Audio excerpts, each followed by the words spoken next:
The hostage deal had seemed on the verge of unraveling. Hamas had accused Israel of failing to keep its side of the bargain, and Israel threatened to resume its lethal onslaught on the Gaza Strip. But Qatari negotiators worked all weekend to save the deal between Israel and Hamas's rulers, and thankfully, an agreement has been reached to extend the truce for another 2 days.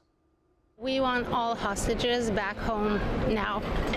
So whatever it takes, and as long as we keep on getting them back home, I want the ceasefire to continue. An agreement has been reached to extend the Israel-Hamas truce for another 2 days. It's a glimpse of hope and humanity in the middle of the darkness of war.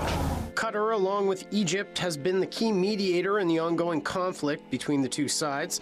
The international community has the ability, the mechanism, to enforce a two-state solution, to implement a two-state solution.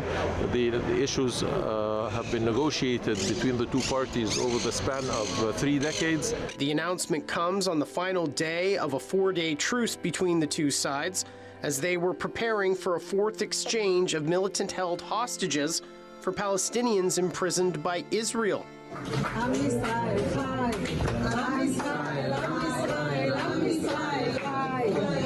In a third exchange on Sunday, Hamas freed 17 more hostages, of which 14 were Israelis and 3 were Thai citizens.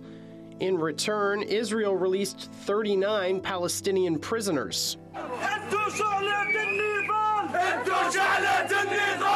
Of the roughly 240 hostages captured by Hamas during its October 7th attack on Israel, 62 have been released.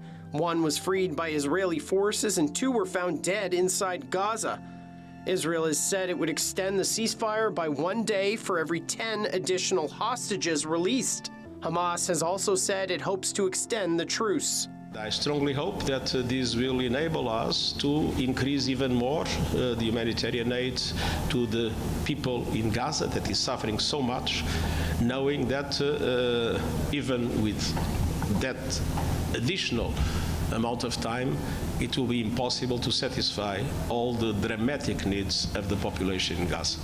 Increased shipments of fuel and supplies into Gaza are part of the truce deal, although aid groups say it's still barely enough to dent the needs of the 2.3 million Palestinians who have endured weeks of Israeli siege and bombardment.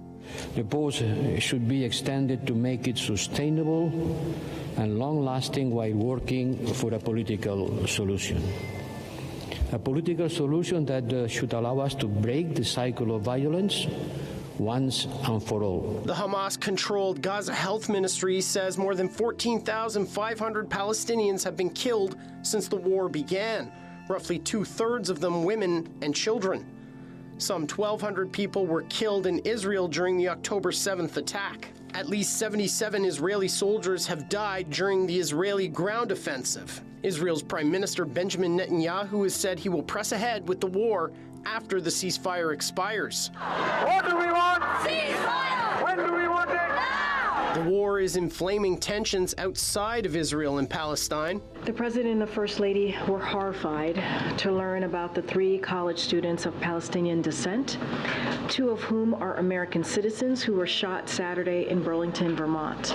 This weekend, 3 college students of Palestinian descent were shot in Vermont, an attack that's being investigated as a possible hate crime. The 3 young men were shot and injured Saturday while walking near the University of Vermont campus. 48-year-old Jason Eaton was arrested and has pleaded not guilty. He's charged with 3 counts of attempted murder. Here in Canada, Montreal police are investigating after an incendiary object was allegedly thrown against the door of a Jewish community center early this morning. The Jewish Community Council says its building was hit with a Molotov cocktail. No one was injured and there was only minor damage to the building. To discuss more, we're joined by Alex Neve, Senior Fellow with the University of Ottawa's Graduate School of Public and International Affairs and former Secretary General at Amnesty International Canada. Alex, so far negotiators have been able to extend the pause in fighting between Israel and Hamas. How much longer can they keep this up without some sort of formal agreement? Well, it does seem very tenuous, doesn't it? It was really only in the final hours of today, the fourth day of the initial agreement, that we even learned that there's going to be the 2-day extension.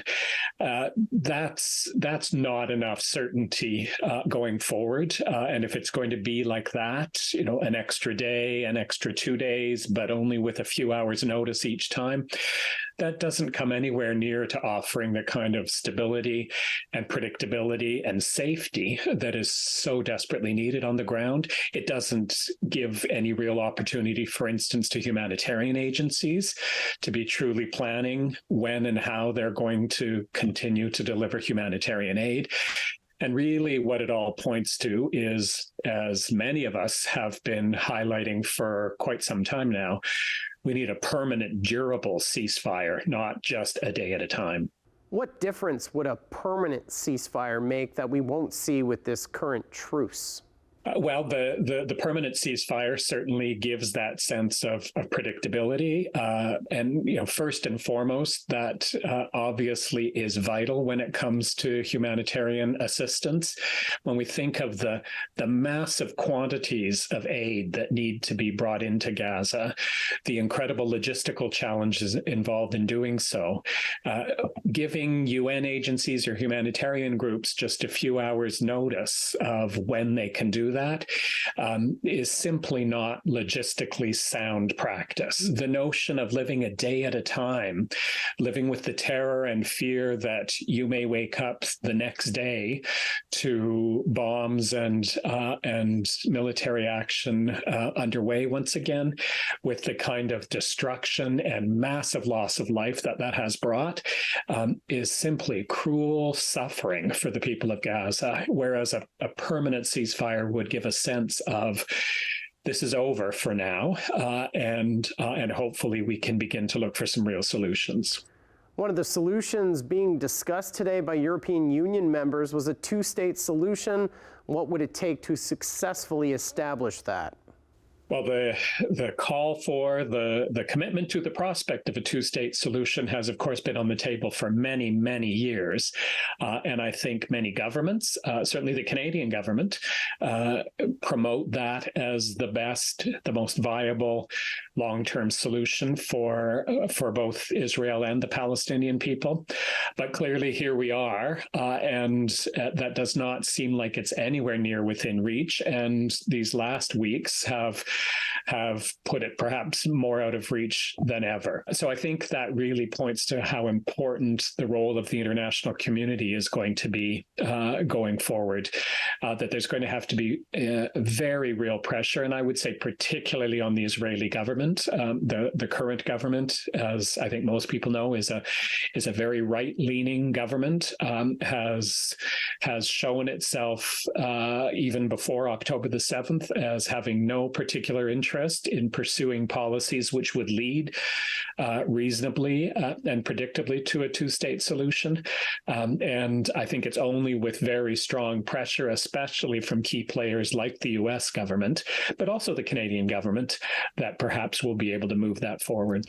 Thank you so much for speaking with us, Alex. It's been a pleasure. Thanks so much.